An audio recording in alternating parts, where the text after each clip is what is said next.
4 o'clock. Thanks for joining us on Fox Local. We have a couple of things to get through today. We're going to start with the weather forecast, though. JD standing by in the Weather Center. Tell us what we can expect for the rest of the night. I tell you, Sherman, we're really a pleasant day overall, I think. And I can't say 0% chance of rain, but I do think it's going to be very, very slim chances that we'll see rain today.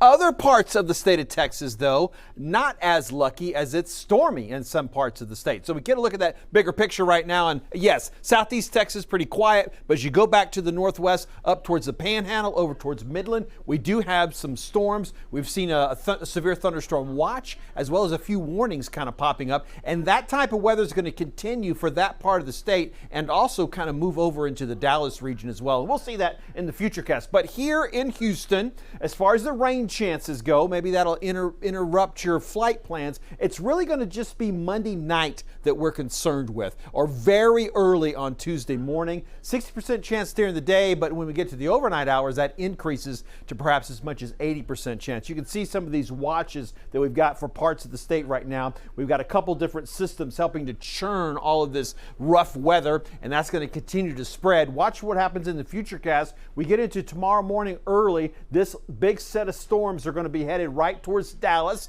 kind of work their way through Dallas, regroup, and then we're going to be dealing with some of those. This is going to be right about sunset or a little after sunset when these storms start getting into the Houston area a little bit. You notice that it is sort of thinning. It's not as organized. It's weakening a little bit, this front, as it continues to move in. This will be about 4 to 5 o'clock early on Tuesday morning. And then when we get to lunchtime on Tuesday, we still have just a little bit of some cells that are still left, but that defined sort of harsher storms are going to be out of the picture. So Storm Prediction Center puts the downtown Houston area and north under that level 2 out of 5 threat for a severe storm. That's where you could have isolated tornadoes, damaging winds, and hail. Flooding threat, we keep this at a level 1 out of 4 from the Weather Prediction Center.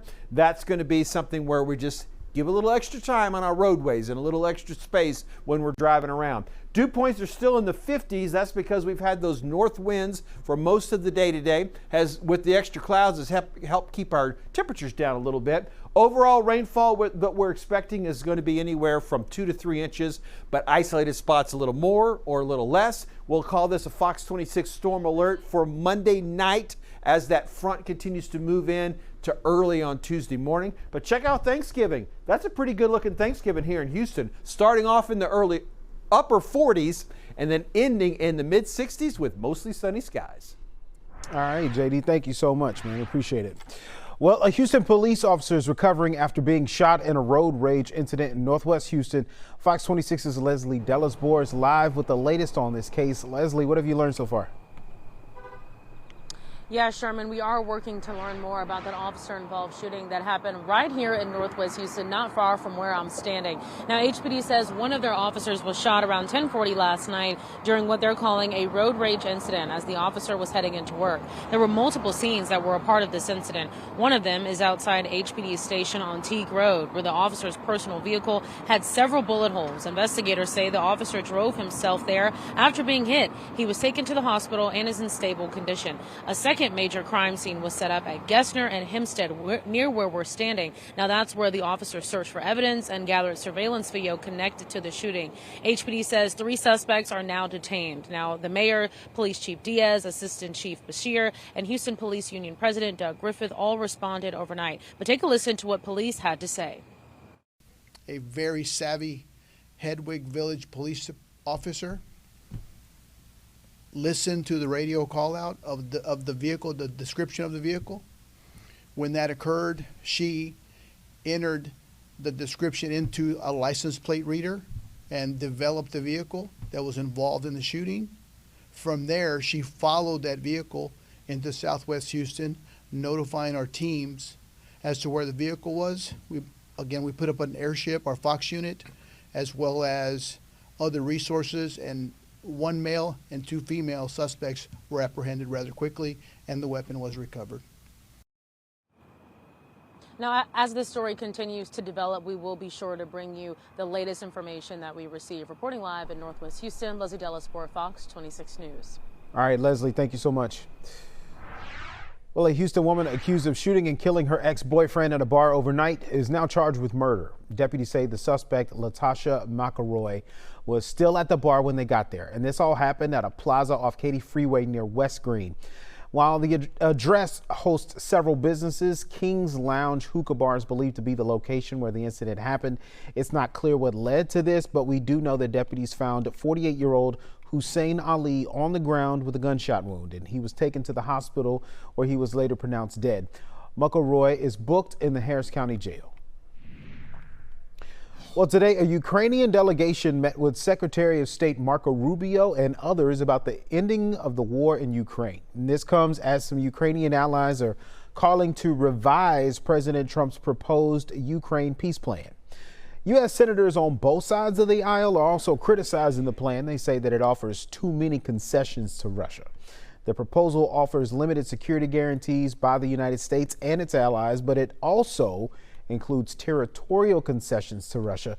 That's something that Ukraine's president has repeatedly rejected. We agreed that our teams will work on these proposals to ensure it's all genuine. We will not make any sharp statements, and we are geared up for clear and honest work. We are continuing to develop a list of potential ideas with input from both sides to bring this conflict to an end. The bloodshed needs to stop.